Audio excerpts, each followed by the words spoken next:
আসসালামু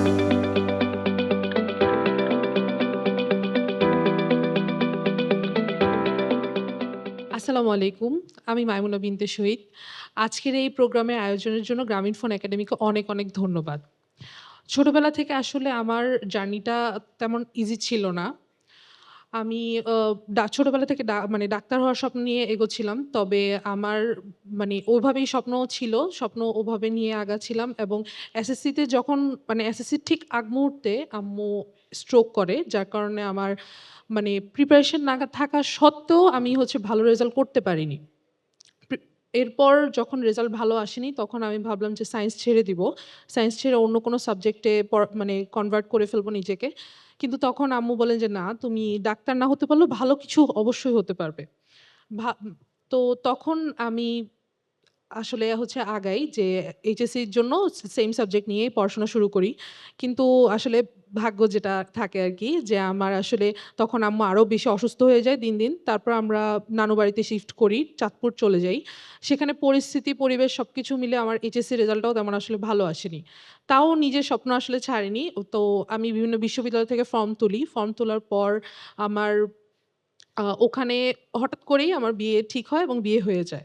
বিয়ে হয়ে যাওয়ার পরে আশেপাশের অনেক মানুষই বলে যে, "এখন সংসার করো। পড়াশোনার কি দরকার? পড়াশোনা আর করার দরকার নেই।" তো আমি পড়াশোনা ছেড়ে দিতে হয়, কিছু করার নাই।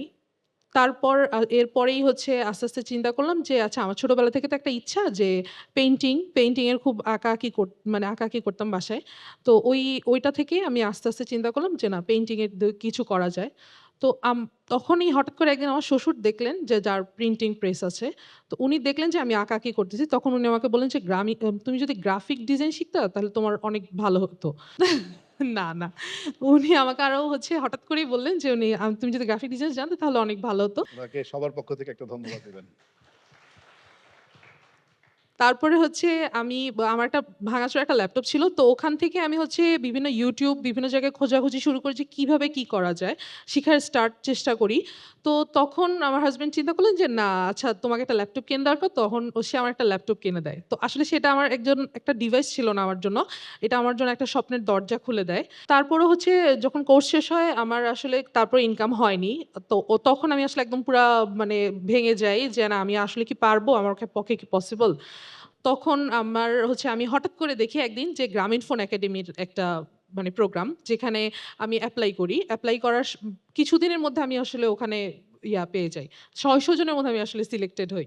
আমি খুব অবাক হয়েছিলাম যে আমার পক্ষে কি এটা আসলে পসিবল?